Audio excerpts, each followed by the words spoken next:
नमस्कार दोस्तों आज हम संविधान के अपनी तीसरी कड़ी में भारतीय संविधान की विशेषताओं को देखेंगे।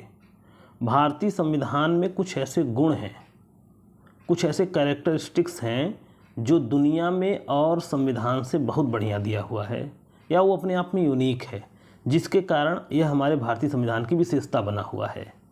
परीक्षा के लहजे से और आपको संविधान का समझ बनाने के लिए इन सब बातों का जानना भी उतना ही आवश्यक है जितना संविधान के और अध्याय के बारे में जानना है। बहुत लोग इस चैप्टर को छोड़ देते हैं, वो सोचते हैं कि विशेषता मतलब क्या दिया होगा, कुछ छोटी बड़ी बातें दी होंगी, लेकिन इसको आपको संविधान समझने के लिए इस चैप्टर को पढ़ना अति अनिवार्य है। आइए देखते हैं। सबसे पहली चीज़ तो हम ये देखते हैं कि हमारे संविधान की जो सबसे पहली विशेषता है वो क्या है। आइए देखते हैं। तो हमारे संविधान की जो सबसे पहली विशेषता है, यह विश्व का विशालतम संविधान है। विश्व का विशालतम संविधान है हमारा संविधान। आखिरकार इतना विशाल हमारा संविधान हो क्यों गया है, ये आपके दिमाग में आना चाहिए। तो आप थोड़ा सोच करके हमको बताइए या कमेंट करके लिखिए कि हमारा संविधान इतना विशाल क्यों हो गया है। आइए मैं आपको बताता हूँ। ये विशाल देश है हमारा, विविधताओं से भरा देश है। यहाँ कई जातियाँ हैं, कई धर्म हैं, कई विचारधारा के लोग हैं।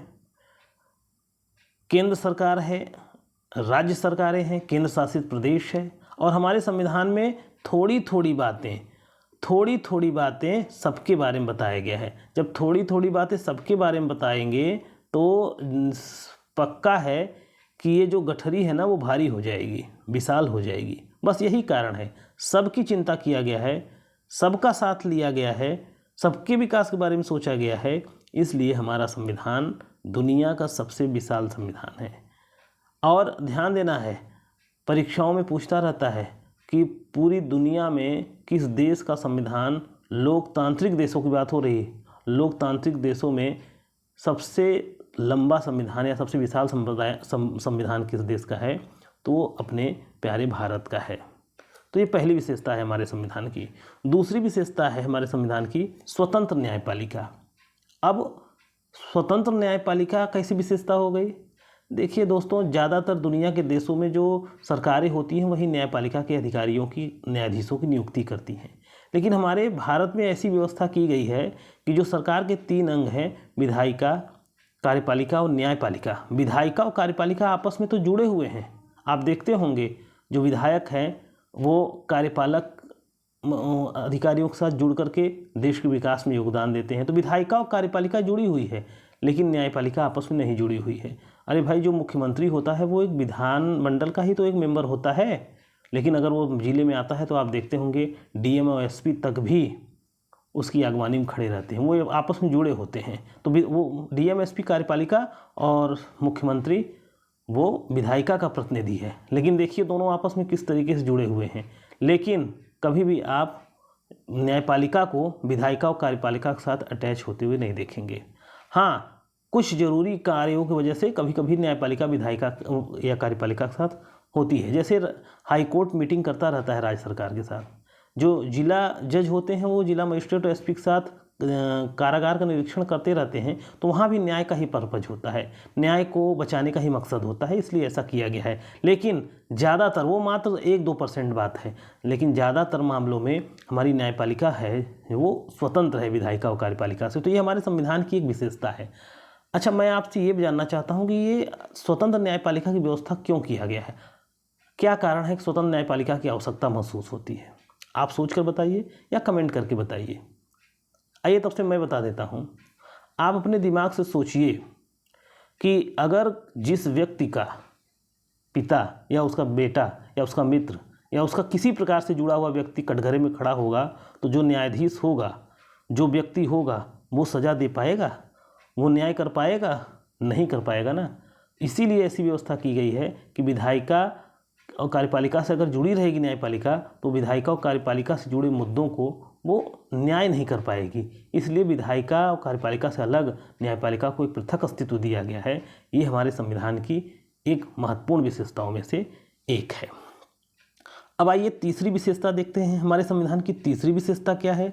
तो देखिए हमारे संविधान की जो तीसरी विशेषता है वो है संसदीय प्रणाली की सरकार। हमारे संविधान ने संसदीय प्रणाली की सरकार अपनाया है। सरकार दो प्रकार का होता है, एक संसदीय प्रणाली की सरकार, एक अध्यक्षीय प्रणाली की सरकार। हमने संसदीय प्रणाली की सरकार अपनाया हुआ है।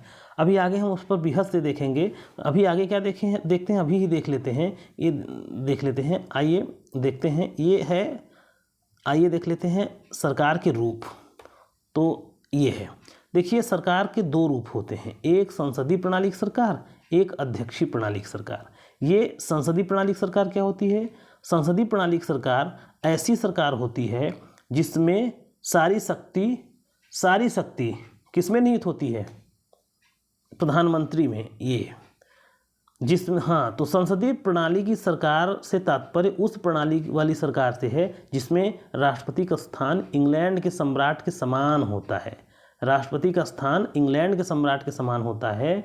राष्ट्रपति कार्यपालिका का नाम मात्र का प्रधान होता है, नाम मात्र का प्रधान होता है। वास्तविक जो है कार्यपालिका शक्ति जनता के निर्वाचित प्रतिनिधियों, जिसे मंत्रिपरिषद कहते हैं, मंत्रिपरिषद में निहित होती है। मंत्रिपरिषद का प्रधान कौन होता है? प्रधानमंत्री। यानी जनता ने जो ताकत एक तरीके से दिया हुआ है वो प्रधानमंत्री और उसकी मंत्रिपरिषद को दिया हुआ है। और ये प्रधानमंत्री और मंत्रिपरिषद किसके प्रति जिम्मेदार होते हैं? ये संसद के प्रति जिम्मेदार होते हैं। इसीलिए इस सरकार को क्या कहते हैं? संसदीय प्रणाली की सरकार। तो आइए देखते हैं, प्रधानमंत्री में निहित होता है। मंत्रिपरिषद सामूहिक रूप से संसद के प्रति उत्तरदायी होता है। यद्यपि संविधान के अनुसार समस्त कार्यपालिका शक्ति राष्ट्रपति के हाथों में निहित होता है, किंतु यह उसका प्रयोग मंत्रिपरिषद की सलाह से ही करता है।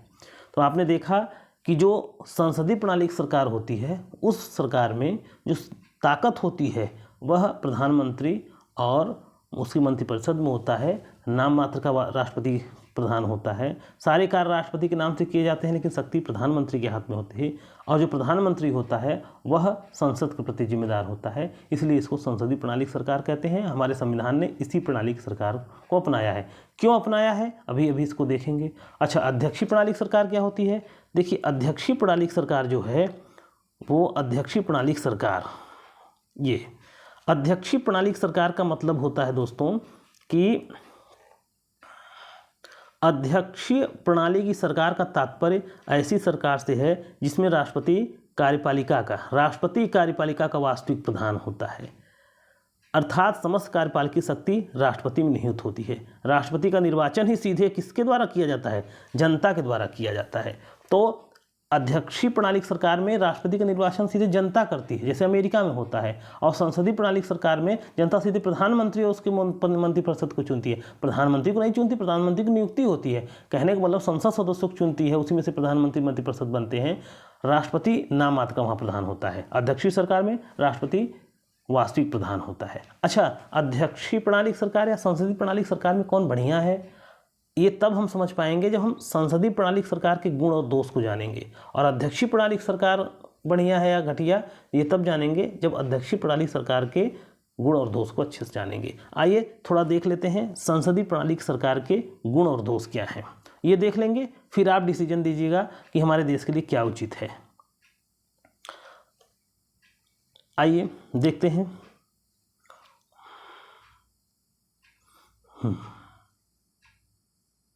अब संसदीय प्रणाली की सरकार के लाभ। पहला है उत्तरदायी सरकार। अरे भाई, संसदीय प्रणाली की सरकार उत्तरदायी क्यों है? इसलिए उत्तरदायी है कि सरकार की सफलता और सफलता का आकलन संसद में किया जाता है। कहाँ किया जाता है? संसद में। संसद में सरकार की अगर उसने अच्छाई की है तो अच्छा, बुरा किया है तो उसको जो है उसकी आलोचना की जाती है। इससे सरकार जो होती है ना, संसदीय प्रणाली सरकार हमेशा सचेत रह करके कार्य करती है।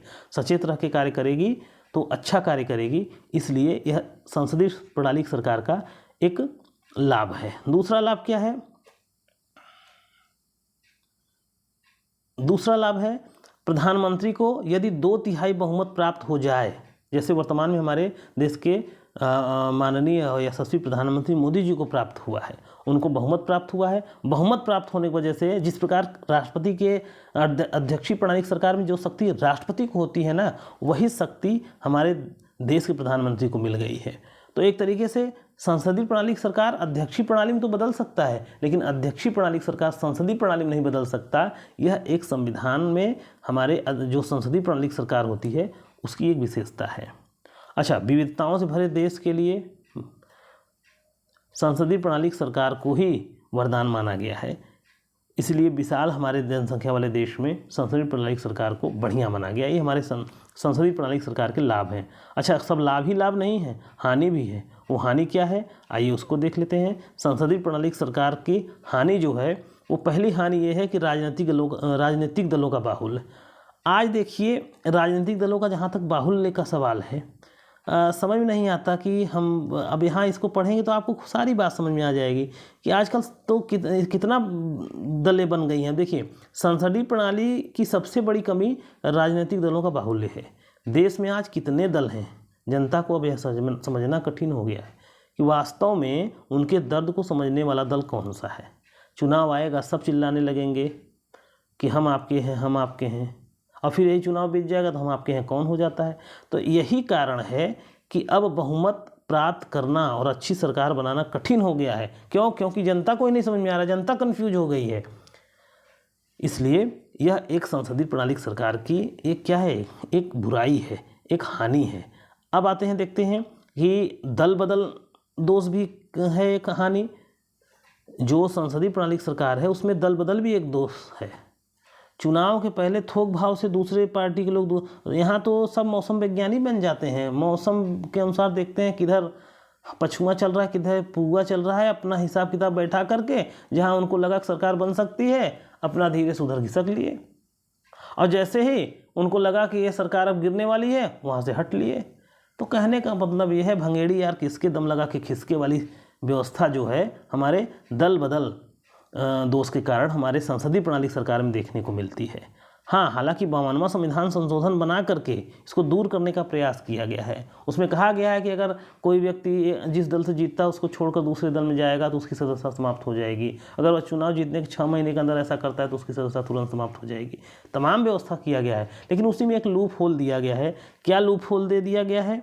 वो लूप होल दिया है ये कि अगर 1/3 सदस्य मूल दल छोड़ करके पृथक दल बना लेते हैं, यानी 1/3 सदस्य जो है दल को छोड़कर मूल दल बना लेते हैं, या वह दल के 1/3 सदस्य किसी दूसरे दल में शामिल हो जाते हैं, तो यह दल बदल नहीं माना जाएगा। अब आज यही हो रहा है, सब कोशिश कर रहे हैं कि एक पार्टी दूसरी पार्टी तोड़ दे। आपने महाराष्ट्र में देखा ही। तो इस तरीके से होता रहता है। ये संसदीय प्रणाली की सरकार की एक हानि है। उसके बाद आता है, तो हमने संसदीय प्रणाली सरकार के लाभ हानि देखिए। अध्यक्षात्मक प्रणाली सरकार के, अध्यक्षात्मक प्रणाली सरकार मतलब मैंने बताया राष्ट्रपति वास्तविक प्रधान होता है, सारी शक्ति उसी में होती है, जनता सीधे उसको चुनती है हर 4 वर्ष पर, जैसे अमेरिका का संविधान। तो इसके क्या लाभ हैं? इसके भी कुछ अपने लाभ हैं। ये है लाभ कि कार्यपालिका का प्रधान दलगत विवादों से मुक्त होता है। एक बार चुनाव जीत गया, 4 साल शांति से काम करेगा। अब ये नहीं है कि जो है कि हर राज्य में हर 4 महीने में, 6 महीने में, 2 महीने में, 1 महीने में चुनाव है और वो चुनाव प्रचार में जाना पड़ रहा है, उसको चिल्लाना पड़ रहा है, उसको चुनाव की भी चिंता लगी हुई है। समझ रहे हैं? तो ये अध्यक्षात्मक प्रणाली सरकार में नहीं होता। एक बार जीत गया, 4 साल अब काम करना है उसको, 3.5 साल, 3.25 साल वो काम करेगा, तो 2-4-6 महीने बाद वो जो है कोशिश करेगा फिर चुनाव जीतने की। तो कहने का मतलब इसमें अध्यक्षात्मक प्रणाली सरकार जो है, जो मुखिया होता है वो दलगत विवादों से दूर होता है, ये इसका लाभ है। दूसरा है जो राष्ट्रपति होता है, अध्यक्षात्मक प्रणाली सरकार में जो अध्यक्ष होता है वह योग्य व्यक्तियों को चुनता है, वह खुद योग्य व्यक्तियों को चुनता है। उसके पास पूरा देश एक तरीके से एक खुला मैदान की तरह है।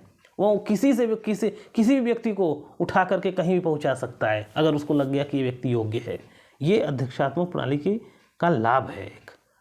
अब भारत की बात नहीं कर रहा हूँ, जहाँ भी संसदीय प्रणाली की सरकार है, जो संसद के चुने हुए प्रतिनिधि आते हैं, 200, 500, 700 जो भी रहते हैं, उसी में से चुनना है। तो अब उसी में से जहाँ सीमा सीमित है उसी में से चुनना है उनको। तो ये अध्यक्षात्मक प्रणाली की सरकार का एक लाभ है और संसदीय प्रणाली की सरकार की एक हानि है। उसके बाद अब आते हैं, देखते हैं कि अगला लाभ क्या है। अगला लाभ है अनुशासन। अध्यक्षात्मक प्रणाली सरकार में अनुशासन खूब रहता है। क्यों? क्योंकि एक व्यक्ति का शासन रहता है, सारे व्यक्ति उसी का मुंह देखते रहते हैं। अगर वो हंसता है तो सब हंसते हैं, वो रोता है सब रोते हैं, वो कहता है सब सुनते हैं। इस तरीके से एक जो है एक व्यक्ति के इशारों के अनुसार सब पूरा देश और पूरी व्यवस्था चलती है। तो एक अनुशासन देखने को मिलता है। और संसदीय प्रणाली सरकार में 4 सांसद कुछ और कर रहे हैं, 8 सांसद कुछ और कर रहे हैं। सबकी अपनी विचारधारा है, सबको अपने कहने का अधिकार है, सब लोग सरकार को अपनी बातों से प्रभावित करना चाहते हैं। तो एक अनुशासनहीनता देखने को मिलती है। अब ऐसा नहीं है कि अध्यक्षात्मक सरकार बहुत बढ़िया है, उसमें सब लाभ ही लाभ है, हानि भी है। वो हानि हमको भी जानना चाहिए। आइए, अध्यक्षात्मक सरकार से हानि, सबसे पहली हानि ये है निरंकुश बनने की अत्यधिक संभावना। अध्यक्षात्मक प्रणाली सरकार में एक ही व्यक्ति देश का अध्यक्ष होता है, उसके हाथ में सत्ता होती है, और उसको जो मैंने अभी बताया, वो जब हंसेगा सब हंसेंगे, सब वो रोएगा सब रोएंगे। तो उसके अंदर एक हनक की भावना आ जाती है, उसके अंदर एक बात आ जाती है कि अब 4 साल हमारा कब कौन क्या बिगाड़ेगा। तो उस लहजे से उसको जो अच्छा लगता है वो करता है। जैसे आप ट्रंप को देख लीजिए, समझ में नहीं आ रहा है क्या चाहते हैं। कभी कहीं टैरिफ लगा रहे हैं, कभी किसी देश पर युद्ध कर दे रहे हैं। उनको अब तो उनके ही अपने देश में विरोध होना शुरू हो गया है कि कैसा आदमी बैठा दिए हम लोग यार, समझ में नहीं आ रहा है, समझ रहे हैं। तो ये निरंकुश बनने की संभावना होती है। एक है देश का चहुमुखी और संपूर्ण विकास अध्यक्षात्मक सरकार में नहीं हो पाता। अब आप सोच रहे होंगे ऐसा कैसे हो गया? अरे भाई, क्यों नहीं हो गया? देश के प्रधानमंत्री मनमोहन सिंह थे तो अर्थशास्त्री थे। लेकिन अगर अध्यक्षात्मक प्रणाली सरकार होती तो जब अर्थशास्त्री आ जाएगा तो वो अर्थव्यवस्था पर ध्यान देगा, धार्मिक, सामाजिक, राजनीतिक मामले पीछे छूटते चले जाएंगे। अगर कोई व्यक्ति सामाजिक है तो सामाजिक विकास करता जाएगा, आर्थिक मामले छूटते जाएंगे। तो कहने का मतलब ये है कि अध्यक्षात्मक प्रणाली की सरकार में जिस चीज़ में इंटरेस्ट रहता है, जिस चीज़ में उस व्यक्ति का इंटरेस्ट है, उस कालखंड में देश का उधर विकास ज़्यादा होता है, जिधर नहीं रहता उधर विकास नहीं होता। तो ये सॉरी दोस्तों, ये एक असुविधा अध्यक्षात्मक प्रणाली की सरकार में भी है। अब आप अपने दिमाग से सोचिए कि भारत देश के लिए कौन सा उचित सरकार होगा, कौन सा। जैसे अगर हम निष्कर्ष निकालें तो संसदीय प्रणाली की सरकार ही भारतीय संविधान के भारत के परिप्रेक्ष्य में सर्वमान्य उचित है, क्योंकि यह विविधताओं से भरा देश है। इसके साथ ही संसदीय ढंग की सरकार की कमियों को कानून बना करके और जागरूकता से दूर भी किया जा सकता है। इसलिए संसदीय प्रणाली की सरकार सबसे अच्छी सरकार मानी जाती है। तो इस तरीके से हमने संविधान की विशेषता के दौरान इसको देखा दोस्तों। संविधान की विशेषता हम देख रहे थे कि हमारे संविधान में एक विशेषता थी कि हम विश्व के विशालतम संविधान, स्वतंत्र न्यायपालिका और संसदीय प्रणाली की सरकार, इसी को देखने के लिए हम वहाँ तक पहुँच गए थे। अब आते हैं एक अगली विशेषता हमारे संविधान में जो है वो है नम्यता और अनम्यता का अनोखा उदाहरण। अब ये नम्यता और अनम्यता का अनोखा उदाहरण का क्या मतलब है दोस्तों? नम्यता और अनम्यता का अनोखा उदाहरण, नम्यता और अनम्यता का अनोखा उदाहरण। नम्यता मतलब नरम मतलब सरल, अनम्य मतलब कठोर मतलब कठिन। संविधान हमारा कुछ मामलों में सरल है, कुछ मामलों में कठिन है। ये बात हो रही संविधान संशोधन की। संविधान संशोधन के मामले में कुछ मामलों में हमारा संविधान नरम है संशोधन के मामले में, कुछ मामलों में हमारा संविधान कठोर है संशोधन के मामले में। ये अपने आप में एक कह सकते हैं कि एक अलग ही हमने व्यवस्था बना रखी है। दुनिया में और देश हैं या तो वो नरम है या तो वो कठिन है। जैसे अमेरिका का संविधान है, वो संशोधन के मामले में बहुत जटिल है। आज सोचिए 200 साल संविधान बने हो गया अमेरिका का, लेकिन अभी तक उसमें 200 संशोधन नहीं हो पाया। यानी एक साल में एक संशोधन भी एवरेज नहीं आ रहा है। वहीं इंग्लैंड का संविधान ले लीजिए, वो नम्य है, बहुत ज़्यादा नम्य है, इतना ज़्यादा नम्य है, छोटी छोटी बातों संशोधन होने लगता है। संशोधन होने के चलते आज इंग्लैंड का संविधान रह ही नहीं गया। अरे भाई, जब पूरा कमरा ही भर दिए कागज़ से तो कौन पढ़ने जाएगा, वो बुक कहाँ रह गया। तो इसीलिए इंग्लैंड के संविधान को अलिखित संविधान मान लिया गया है। वो संविधान लिखा ही नहीं गया। नम्यता के कारण संविधान ही खत्म हो गया। तो दोस्तों, हमारे संविधान ने ऐसा नहीं बनाया है व्यवस्था कि बहुत नरम हो जाए, बहुत कठिन हो जाए। कुछ मामलों में जब हम आपको संविधान संशोधन चैप्टर पढ़ाएंगे तो आप बताएंगे कुछ मामलों में हमारा संविधान संशोधन मामले में सरल है, कुछ संशोधन मामले में कठिन है, और ये जरूरी भी था। अगर आप अब एक उदाहरण से इसको समझिए दोस्तों, आइए इसको हम एक उदाहरण समझते हैं। मान लीजिए यह एक वट वृक्ष है। मैं बहुत वट वृक्ष बनाता हूँ, आप लोग परेशान हो जाएंगे कि क्यों इतना वट वृक्ष बना। ये मान लीजिए एक वट वृक्ष है, ठीक है। इस वट वृक्ष के तनों को हम अगर वेल्डिंग मशीन से वेल्ड कर दें, ठीक है, वेल्ड कर दें, यानी इसके तनों को इसके बाहर ना आने दें, एक समय क्या होगा? एक समय बाद क्या होगा? आप लोग बताइए, इस पेड़ के साथ एक समय बाद क्या होगा? एक समय के बाद इस पेड़ का विकास रुक जाएगा, विकास ही रुक जाएगा। यह इसका तना अपनी सीमाओं से बाहर नहीं जा पाएगा, इसका विकास रुक जाएगा, विकास ही नहीं होगा। अब दो चीज़ें हो सकती हैं, या तो यह पेड़ ताकतवर रहे, यह पेड़ ताकतवर रहे और इस जंजीर को, इस वेल्ड को तोड़ दे, ये हो सकता है। या ये हो सकता है कि यह जंजीर मजबूत हो, पेड़ न संभाल पाए, इस जंजीर को न तोड़ पाए और मृत हो जाए। या तो यह विद्रोह करेगा या मर जाएगा, दो में से एक ही होगा। अब इस पेड़ को मान लीजिए देश अपना, अब संविधान को मान लीजिए वेल्ड ये जंजीर, अगर इस तरीके से वेल्ड कर दिया जाए, संविधान में संशोधन व्यवस्था ही नहीं किया जाए, तो दो चीज़ें होंगी, या तो यह पेड़ विरोध करेगा, यानी देश विरोध करेगा, देश के लोग विरोध करेंगे, या ऐसा हो सकता है कि समाज मर जाएगा, देश खत्म हो जाएगा। दोनों स्थिति खतरनाक है, दोनों स्थिति अच्छी नहीं है। इसलिए हम संविधान थोड़ी बना रहे थे, हमारे संविधान निर्माता इसलिए व्यवस्था किया है, जहाँ जरूरी है नम्य, जहाँ गैर जरूरी है अनम्य, जहाँ सरल आराम से होने की आवश्यकता है वहाँ आराम से, और जहाँ मुश्किल व्यवस्था होनी चाहिए वहाँ मुश्किल से। ऐसा हमारे देश के लोगों ने अपनाया है, और ये हमारे संविधान की एक बहुत बढ़िया विशेषता है जो दुनिया के किसी भी देश के संविधान में देखने को नहीं मिलती। आगे है राज्य के नीति के निर्देशक तत्व। ऐसा नहीं है, ये तो हमने आयरलैंड के संविधान से लिया है, आयरलैंड के संविधान में है, बहुत जगह है नीति निर्देशक तत्व, लेकिन हमने जिस तरीके से इसकी विशद व्याख्या की है वह दुनिया में यूनिक है अपने आप में। अच्छा, बहुत लोग कहते हैं कि भारत का संविधान तो उधार का बस्ता है, यहाँ से वो वहाँ से ये ले करके अपना एक झोला बना लिया, लेके चल दिए।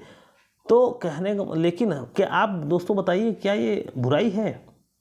आप अपने घर को दुनिया के अच्छे अच्छे बाज़ारों से सामान लाकर सजाएं, क्या ये बुराई है? और हमने तो उसमें संशोधन करके अपने देश के अनुसार बना करके उसको स्वीकार किया है, तो कहाँ से बुराई हो गया? जो लोग ये आलोचना करते हैं, इसका मतलब वो है भारतीय संविधान को बिना पढ़े वो आलोचना करते हैं। अगला है वयस्क मताधिकार। जैसे वयस्क हो जाते हैं व्यक्ति, उनको मताधिकार का अधिकार प्राप्त हो जाता है। इकहरी नागरिकता, हमारे देश में एक ही नागरिकता है, भारत देश की नागरिकता। ऐसा नहीं हमारे देश में केवल है, और जगह है, लेकिन ये यूनिक है अपने आप में। क्यों?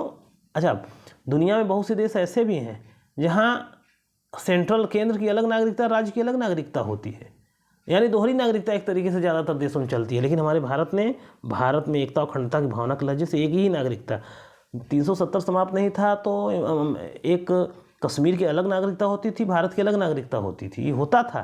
लेकिन जैसे ही अब 370 समाप्त हो गया है, अब पूरे भारत में भारत के नागरिक दुनिया भारत के किसी भी कोने में हो, वह एक ही नागरिकता धारण करेगा और वह एक ही नागरिकता का हकदार होगा। ये भारत की संविधान की एक विशेषता है। अब आगे आइए दोस्तों, अगला देखते हैं। अगला है पंथ निरपेक्ष राज्य। मैंने इसके बारे में आपको बताया कि हमारा भारत पंथ निरपेक्ष है। पंथ मतलब धर्म, निरपेक्ष मतलब हटकर। पंथ मतलब धर्म और निरपेक्ष का मतलब हटकर, पंथ निरपेक्ष। तो पंथ निरपेक्ष है हमारा भारत, यहाँ सभी धर्मों के लोग रहते हैं। अगर आप ये नहीं समझ पाए संविधान को देख क्या पढ़िए। पंथ निरपेक्ष का मतलब क्या है, अगर आप इसको जानना चाहते हैं, समझना चाहते हैं, तो आप उद्देशिका वाला जो चैप्टर मैंने पढ़ाया है, दूसरा वीडियो संविधान का, उसको पढ़ लीजिए, आपको एकदम समझ में आ जाएगा। मौलिक अधिकार, मूल कर्तव्य, ये हमारे संविधान में इतनी विशद व्याख्या की गई है। हालांकि मौलिक अधिकार हमने अमेरिका से लिया है, मूल कर्तव्य रूस से लिया है, लेकिन फिर भी इसके बावजूद इसमें इतना बृहद इसकी व्याख्या की गई है कि यह उनसे भी अलग हो गया जहाँ से हमने लिया है, यह दुनिया में अनोखा हो गया है। ये हमारे संविधान की विशेषता बन गया है। और एक विशेषता है केंद्रीकरण की सशक्त प्रवृत्ति वाला। एक मिनट दोस्तों, केंद्रीकरण की सशक्त प्रवृत्ति वाला संघ, हमने केंद्र ताकतवर बना करके संविधान को बनाया है। ये हमारे संविधान की विशेषताएं थी। तो दोस्तों हमको लगता है कि आपको हमने कोशिश किया है, एक मिनट, हमने कोशिश किया है। एक आप अगर चाहें तो इसको लिपुदास lengthiest constitution, independent judiciary, parliamentary form, इस तरीके से आप जो है इसका शॉर्ट फॉर्म भी लिपुदास F3 करके याद कर सकते हैं। लेकिन वैसे आप अपना समझ बनाइए, याद करने की कोई आवश्यकता नहीं है। नमस्कार दोस्तों, अगले वीडियो में मिलेंगे। अगर आपने चैनल को देखा है, वीडियो यहाँ तक पहुँचे हैं, तो आपसे निवेदन है कि आप चैनल को सब्सक्राइब कर लीजिए। इस पर वीडियो निरंतर आते रहेंगे। हर सब्जेक्ट को हम कोशिश करेंगे इसमें पढ़ाने की। हाँ, रही बात नोट्स की, ये जितने नोट्स आप देख रहे हैं सब नोट्स से बड़ी मेहनत से बनाए गए हैं। अब मैंने अकेले अपने हाथों से बनाया है। लिखते लिखते हमारी ज़िंदगी लगभग ख़त्म हो गई दोस्तों, यहाँ तक पहुँच गया। ये ना कहना नहीं चाहिए, नेगेटिव बात होती है, लेकिन बहुत मेहनत किया है। नोट्स अगर आप लेना चाहेंगे, आपको व्हाट्सएप नंबर इस पर संपर्क करना पड़ेगा, 83 17 05 13 14। इस पर आप संपर्क करेंगे, 13 14 है ये।